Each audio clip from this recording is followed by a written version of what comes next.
What's shakin'? Hey, I'm Rick Jordan. Today, we're going all in. The stuff that I'm going to tell you today, by people who don't want to grow, by people who are happy in their safe place of suffering, that are okay with mediocrity, they'll take some of what I have to say as actually being cocky and arrogant and all of that. But here's the thing is that it's just facts, and that's what it is. And you might have heard the phrase that the truth is something that some people don't even believe right when it's staring them in the face. So I'm in this new book, and when I was going to say like it could be perceived as motivational today, Tim Grover, who's the author of this, I don't know if you know Tim Grover, but I know who Tim Grover is. I have friends who know him personally. And coming from Chicago, people know Tim Grover because people know Michael Jordan. Michael Jordan hired this dude as his full-time performance coach a couple of years before the Bulls won their first 3 championships. And if you know the Chicago Bulls, right back in the 1990s, they won 2 back-to-back with like a break in between, 2 back-to-back three-peats. I can't remember the exact years, but it was 3 championships, like a year or 2 off, then 3 championships. And these teams were led by Michael Jordan. And that couple of years in between, Michael actually took some time off. And if you know your sports, he played baseball for a little bit, right? He's an avid golfer, but he tried to dabble in baseball, which turned out not to be his real gig. So he came back to the Bulls and then won another 3 championships with them 3 years in a row. His right-hand man was always Scottie Pippen. Always. But Tim Grover was the dude behind the man, behind MJ. And he hired him as his performance coach. It was his first big client that Tim ever had.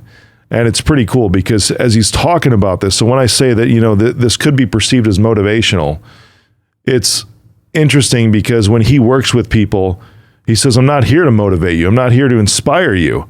I'm expecting you to kick your own ass. I'm here to show you how to get better.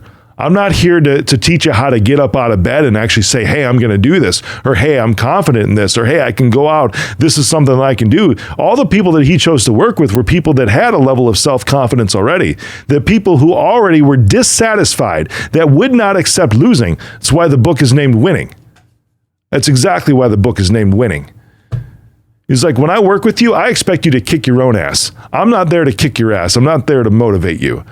And I appreciate that perspective because while I used to look at it as that, it's like, man, if I could just like say the right words, if I could just do the right things, and this is as a dad, as a manager, as a CEO, even when I was preaching in churches, as a pastor, if I could just say the right things and motivate these individuals to get you from point A to point B, or not even so much that, to get you to the point to where you're going to make a decision that that's what you want, then I've done my job, right? To be able to move the masses and all that. But that's not really what Tim does. And it's not really, I tell you, it takes a lot of energy for that. I mean, in that case, sometimes it's easy to get people to a point to where they are aware. And that's what I really like doing is I sat back and thought about this. The motivation side of things, if you want to put it that way, to motivate people is not fun. It's not fun for me to do. It really isn't, because I actually get frustrated and I get to the point to where I start to think of, why is this person not moving? Why are they not choosing this stuff? So then as I sat back after reading this book, it's like, you know what? It's really their responsibility, and it's your responsibility to kick your own ass. It's your responsibility to motivate yourself. What I can do is bring awareness to your situation. What I can do is help illuminate a few things that you might not have become aware to yet. Now, what I can liken this to is years ago when I watched a documentary called Fat, Sick, and Nearly Dead. It was that in combination with the dude walking in a movie theater that said, hey, chubby, to where I was like, oh man, because I grew up. And I tell the story about my weight loss all the time, but I don't really tell the story of how I got to that point, how I got big to begin with. And the reason I got big to begin with is because I did not understand nutrition. I was not aware And generally speaking, if you look at like 20, 30 years ago, not much of America really was aware of really what goes into proper and healthy nutrition. Organic didn't freaking exist. Okay? Everything with milk was just milk. Eggs were just eggs. Greens, spinach was just spinach.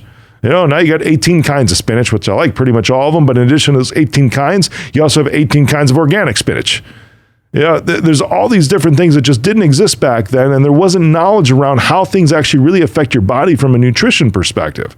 You know, and that's really when America, if you look at it now, the obesity rates from 30 years ago to the obesity rates right now, they're hugely enlarged today. Hugely. Because the amount of knowledge that didn't exist before still doesn't, it exists, but now it's a difference of awareness. The knowledge didn't exist before, but now the knowledge exists, and now it's a matter of awareness. Because when I started being curious, when I started looking at things, and that dude walked down the movie theater, and then all of a sudden I watched this documentary, Fat, Sick, and Nearly Dead, that's when it clicked. That's when I became aware. That's when everything was placed right in front of me, literally on like a silver platter, and I was like, wow. And I can't even call myself stupid. And that's something that you need to have compassion on yourself for, because things that you were not aware of are things that you cannot be stupid for. You can be ignorant. Ignorance is not a bad word. Some people think it's a bad word, but ignorant literally just means a lack of knowledge. So if you didn't know, if you were not aware to this because you were never confronted with this knowledge, then you can't be stupid, right? Stupid to me is being aware and doing nothing about it. I don't know if you're on the new social media app Threads at all. You should go follow me there. It's a new, people are calling it a Twitter competitor. It's not really, but it's a new social media platform from Meta. Yes, of course, from Meta. It's taking the world by storm right now. But what I put down what I put down this morning specifically was kind of about this, about awareness, because once you have awareness of something and you choose to do nothing, that's when you're stupid, right? And what I put down today is if you think the cost is too high, wait until you get the bill for doing nothing. I pulled it up right now. You can go look at it. That was literally from today. So as I'm reading this book, and I'm reading about Tim Grover, I start to see how he interacts with people, but even more so MJ and how he chose his team and how he didn't work with people unless they wanted to win. And he starts to define what winning is. And winning, he asks people in one word, what is winning to you? And my answer right away was everything. You know, it's like whatever I need to do, I'm gonna win. That's the goal.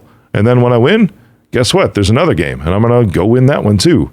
Sure, there might be some losses around the corner and maybe here and there, but at the same time, I'm just out to win. And I'm not gonna play with people. I'm not gonna put people on my team that just don't want to win, that just want to be there. I'm not here to play with some bench warmers or people that just want their 2 minutes in the spotlight, but they don't put in the time and the effort to actually prepare for the game. So as I'm reading this, I'm starting to think, it's like, what's the purpose of what I really do? You know, why do I really do this right here? Why do I have a podcast? Why do I go on TV? Why do I try to talk people into something? You know, and it's not so much that I'm trying to motivate them, because I think now after reading this, it's like an evolution of my own mind that it's everyone's own responsibility to motivate themselves. Now, what I will do is I will bring awareness. I will bring truth. I will bring knowledge, maybe something that you haven't heard before. And then you can look at yourself, and it's your own conscience. You have to look deep in your heart and reconcile with that on your own. So here's the reality of some things now. And I hate brutal honesty. I hate that phrase, you know, because that's not it. It's just things are what things are. Facts are what facts are. Truth is truth, period. And this is where some people could take this wrong, and it's okay, because you must not want to win if you take this the wrong way. I look back years ago, and I'm going to tell you a story. I walk into a local liquor store, right? In Chicago, we have a store called Binny's. And Binny's is it's a ginormous liquor store. I mean, if you think of like Best Buy, right? And how that's kind of like a chain for electronics. Binny's is that way. So it's not like the corner liquor store or anything. These guys, they have a couple dozen locations across Chicago. They're really, really clean, really, really laid out nicely. It's like the Best Buy of liquor stores, really. Everything's on display. It's fantastic. And if you know anything about me, if you follow me or whatever else, you know that I like Scotch. I like Scotch a lot. And I walk in, and especially I like Macallan. I walk into the store, and I see it's a brand new Binny's a couple years ago. And I walk in there, and it's, the closest one to me now. It's like 5 minutes down the road from where I live. And I walk in, and I see this bottle of Macallan that is $6,000. And I see it, and I'm like, wow. And I look down, it's called Macallan M. That's it, just M. No age statement, not Macallan 12, 15, 18, 21, 25, 30, none of that. Not a rare cask, because the rare cask is actually about the same price as Macallan 18. It's just a limited edition annual release. I see this bottle, I'm like, that's got to taste pretty freaking good if it's $6,000. And I actually had the benefit of having a half ounce of it probably about a year and a half ago, the first time I actually tried it, and it was on a flight that I had. It was a Macallan flight at a rooftop bar in the city. And I ended up just obviously falling in love with it. So I think back to this day when I was with this general manager at the store, and I'm like, dude, do you ever sell any of these? And he's like, well, actually, when we opened, we had 2 of them, and we just sold one of them. And guess who bought the one? And I don't remember the name he said, but it was a player for the Chicago Cubs. I'm like, that's awesome. He's like, yeah, he came in. He's like, he wanted to have a celebratory night with his family. I'm like, that's really cool. That's amazing. So I go home and I think about this. I'm like, you know what? When I do my first $1 million deal, because if you're looking at, as a service provider, right? If you're or a business owner or whatever, and you're looking at that, and you're like, some people are like, I wish I could make $1 million a year, and I'm thinking big, and I'm like, the first time, and at this in 2019, that was, I think, if not the first year, it was the second year that we actually made 7 figures in revenue, $1 million, cracked the 7-figure plateau, right? Now we're into multiple 8s, which is awesome, right? With our mergers and acquisitions and everything, it's phenomenal. I'm really, really grateful as far as the quick acceleration, right? It took 10 years to get to one point, but then it took 2 years to double and triple and quadruple that. That's just natural laws of the universe, because you can accelerate your knowledge that way. You don't have to relearn those lessons. You've already paid the dummy tax. You don't have to repeat those things, because now you have greater understandings and things can accelerate that way. So what took you 10 years to do the first time typically will just take you 1 or 2 the next time. And then after that, it just takes you 1 to 2 months. And then after that, it might take you just a week to accomplish the same thing. That's how it's like a law of compounding success. Compound growth. It's a cool principle. I should put this as a chapter in my new book. I'm writing a new book, which I'll give you an excerpt of today, that has to do with this. It's just how things work. And I'm standing here in the liquor store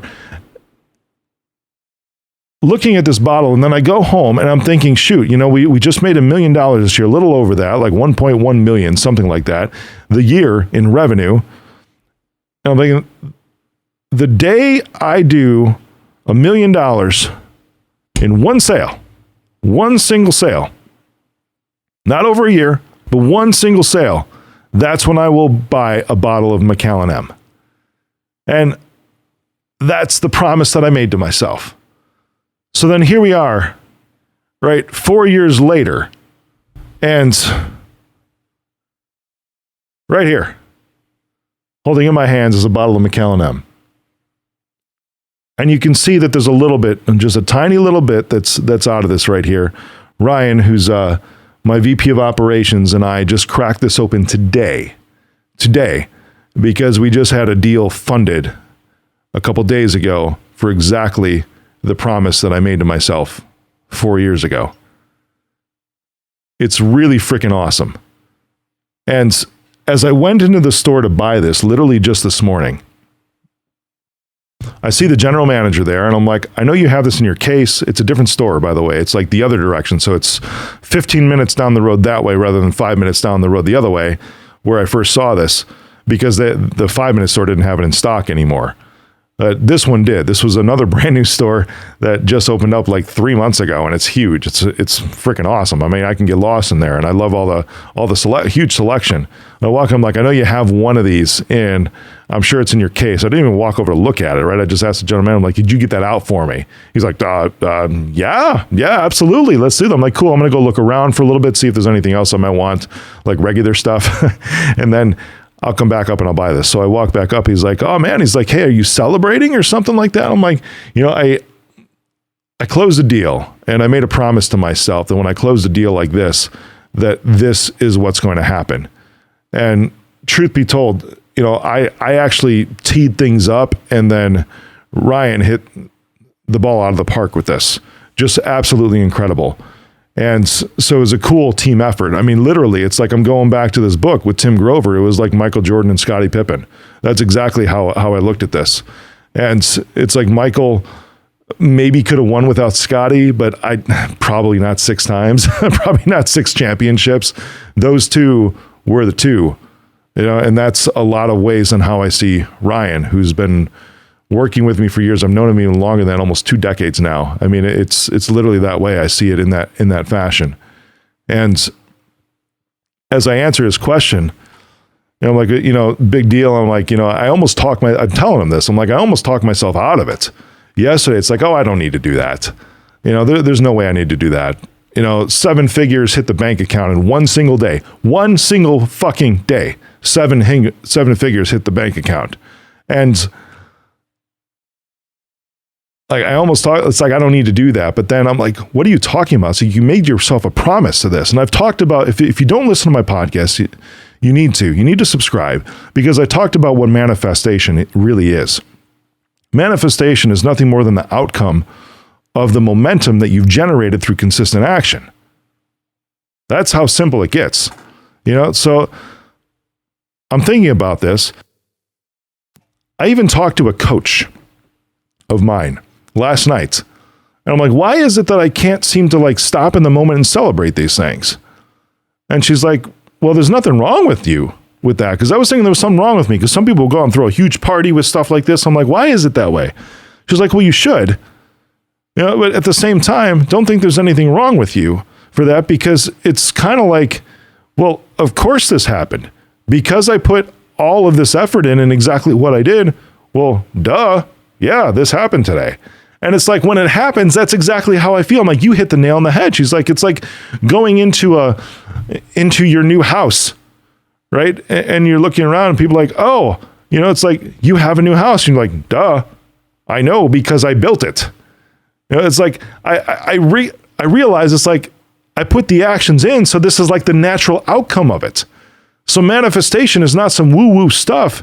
It is nothing more than the momentum that you've generated from your consistent actions. So it's like, when it happens, it's like, of course it happened. And that's kind of how I felt with this. It's like, you know what? But to have it continue to happen, I need to fulfill what I said I was going to do for everybody else, and even especially for myself. And when I'm talking with the guy and he's like, man, the last time we sold one of these, he's like, I used to be at a different store down the street and we sold it to a player for the Chicago Cubs. I'm like, that's the last time you sold one of these? And he's like, yeah, it sure is. He's like, I remember that he came in. He's like, that was like 45 years ago, something like that. I'm like, dude, you told me this story like 4 or 5 years ago. So I'm the next person in all of Chicago with this chain, with Binny's, which is really the only one that carries this. I'm the next person, nobody since me in all of Chicago, that has bought this $6,000 bottle. He's like, no, you're it then. He's like, that's so funny. I'm like, you were over at that store. He's like, I was. That was the store I managed before they opened up this bigger one. I'm like, oh my gosh. I'm like, dude, we had this conversation already. And we enjoy a laugh. And in that moment, I'm thinking, it's like, you know what? When I look back, it's like, it wasn't just that I went home. It wasn't just that I went home and said, and made the deal with myself that when I do this, this is what the reward is going to be, to continue to manifest things forward and push even more forward momentum through consistent actions.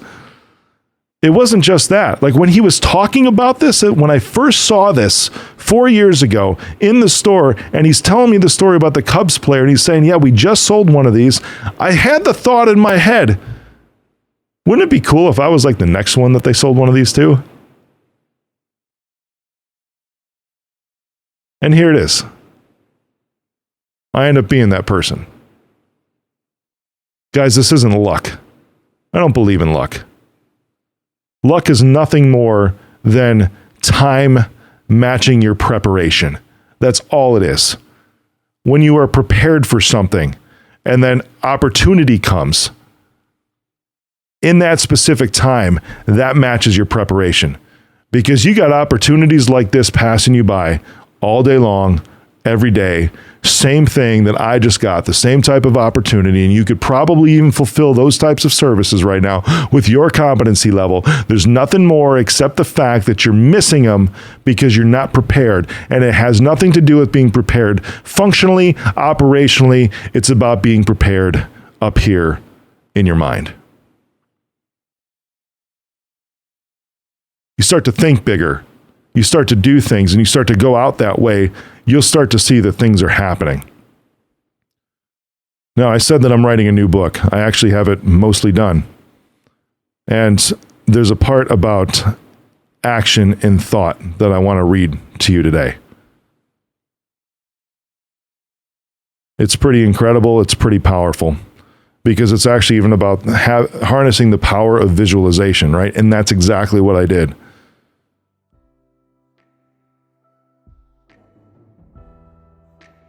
To make your visions a reality, you have to establish a solid connection with it. And the secret sauce to achieving that connection? It's a simple yet powerful word: gratitude. First off, recognize that there's a well of potential within you from which all of your achievements spring. Second, believe that this potential can deliver everything you desire. And third, connect with this potential through a deep sense of gratitude. Those three things is how this ended up happening, how 7 figures ended up materializing in the bank account in one day. I want the same for you. And this isn't a guy that has inherited money and decided to start a business or anything like that. This is a guy that literally had $0 laid off, in the hole, foreclosure happening on his condo, on unemployment. That was me. Nothing. Like, I actually drove by my condo the other day, the first condo that I ever had as an adult, where my twins were born. And I'm taking a look up at that, and it's like 900 square feet. That's it. 2 bedrooms, and I had 3 kids under the age of 3 in that place. The only reason I got to where I am right now is because of consistent action. But action has to follow thoughts. Action has to follow visualization. Action has to follow what you want.